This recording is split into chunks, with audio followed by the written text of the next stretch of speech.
It's M here with another super, super random episode and in a super, super random location. I'm recording this from my car for a couple reasons. One was because I tried to record it in the park, but the park was too dark, and then the areas that were exposed to more light had a lot of people, and I just didn't feel like doing that. So that's why I'm here right now. And also, did I already say the other thing? Yeah, I'm not near my place, so that is the other reason. If I was there, I would just record it in there. But I actually like recording more in an outdoorsy setting. I feel like it feels less like closed in, and I mean, obviously, it's literally less closed in, but I feel less closed in, I guess. So that's what that is. My original intent for my video this week was to do a day in the life video, but I recently have made a big decision. I feel it's a big decision, um, and so that actually is requiring a lot of work. So I'm doing some things there. I'm documenting the process behind the scenes, but I don't like to show too much of what I'm doing before it's done. And I don't know if that's a good or bad thing. I usually am so used to processing things on my own and in my own mind. Um, I think it comes from that. I also just think, I don't know. I guess I like to give that buffer, that space for myself. But I will share as soon as I'm not, it won't take long actually to do what I'm doing. It takes about a few weeks, I think, to do this. So yes, more of that soon. More of that soon.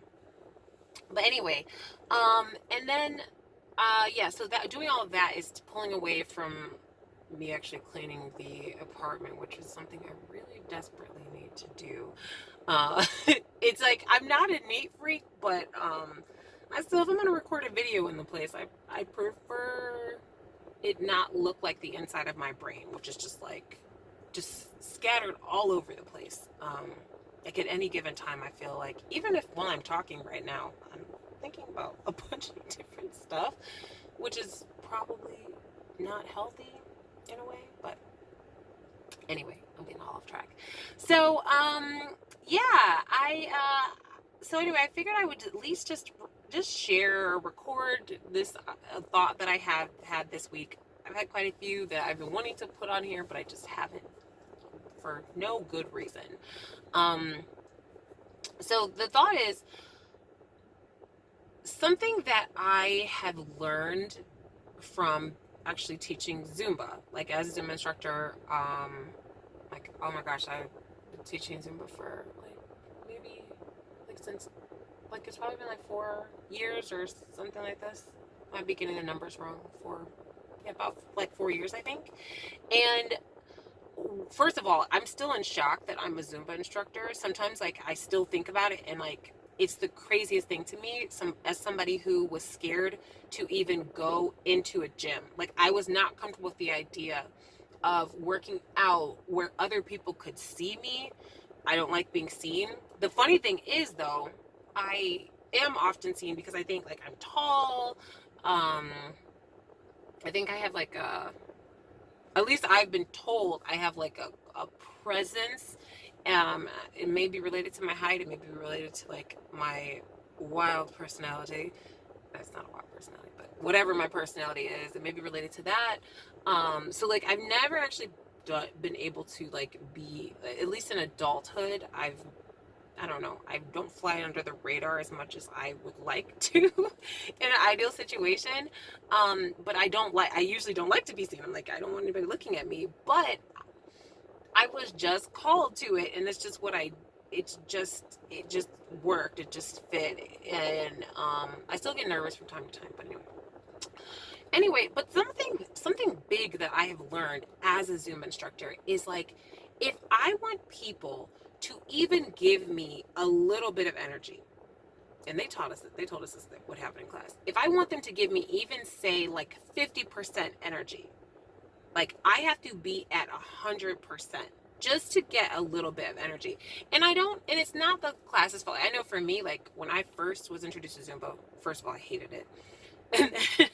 And And then once I started to like it, even then I felt very shy about doing the moves. And then I think just in adulthood, there's such a formality that we have, like, or kind of like almost a pressure to get things right, to the point where like we're not just like gonna have fun. Like I've taught kids Zoom.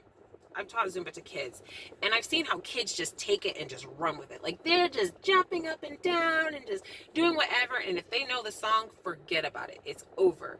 And so like they come with so much energy. And like for me, I try to remember that level of energy that they have when I'm teaching, because I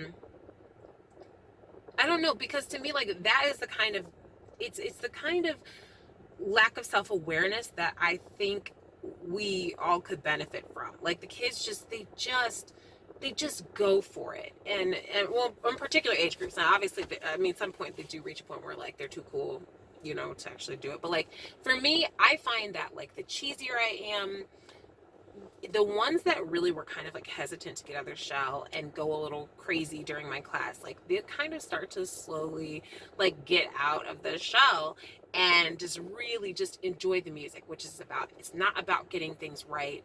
This is, by the way, this is not like an advertisement for Zumba, but it's just something nice that I don't know, I feel like this applies in so many other ways. It's like if I want people to have energy and feel comfortable, at least the kind of the people that I'm trying to get to, I want to create a space for them where it's like, I'm not afraid to act ridiculous anymore. There was a time when I was like, I got to get this all just right. But then once I got to the point where it's like, I'm not afraid to act a little crazy. I'm not afraid to jump around and do crazy things. Now, back before COVID, like, oh my gosh, like I would just go dancing through the class, and I would be like dancing with the students and acting a fool, just running around the room. And the thing is, it's like, no matter what anyone else does, it's not going to be as crazy as what I just did. And so like, it kind of just breaks the ice, I guess. And then like, also when I mess up or I forget something, like making a joke about it. And that, first of all, was empowering for myself. Like one of the first times like I made like a mistake, like I forgot the choreography for whatever reason, and then I was like, I made a joke about it, and like it helped me laugh. It helped with the tension. Then actually that was helpful also with work, with my like actual job, because then like when I could just make a joke about like a mistake and like confront it in this way, I feel like like humor really is what gets us through a lot. I really do. I feel like when I've been like at the saddest points in my life, like I love having like just overload myself with humor. And then over time, like I start to like pull myself into a good mood without really fully realizing that it's happening. Especially someone like I'm so in my head. I like comedy to pull me out.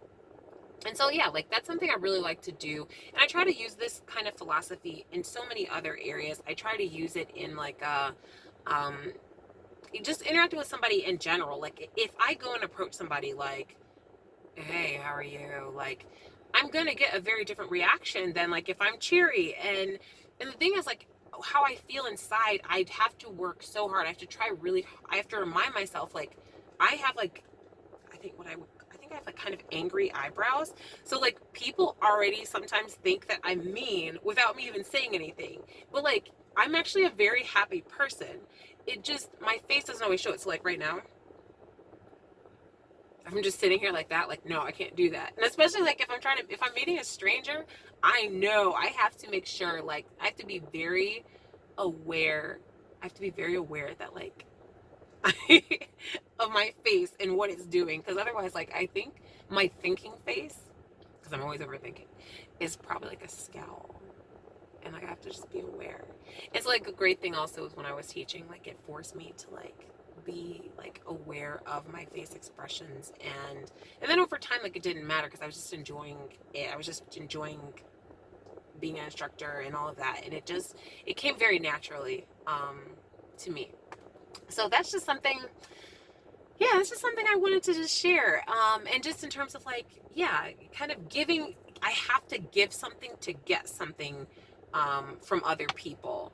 Like, and that really, I think, has been one of the most important, valuable lessons that I have just been like learned from, like, just life in general, of course, from like being an instructor. That's something that being an instructor has really, a Zumba instructor has really taught me. So, but I'm sure people learn this lesson in many other areas of their life. This is the thing that brought it up in mine. So anyway, that's just a thought. I would love to know your thoughts. You are always welcome to leave comments and questions down below. I'd love to hear from you. I'm gonna keep posting, keep doing this thing, in spite of it. So, like I said, like, even though there was a hiccup in what I actually wanted to record, I still was like, let me just put out something, like put out a thought at the very least.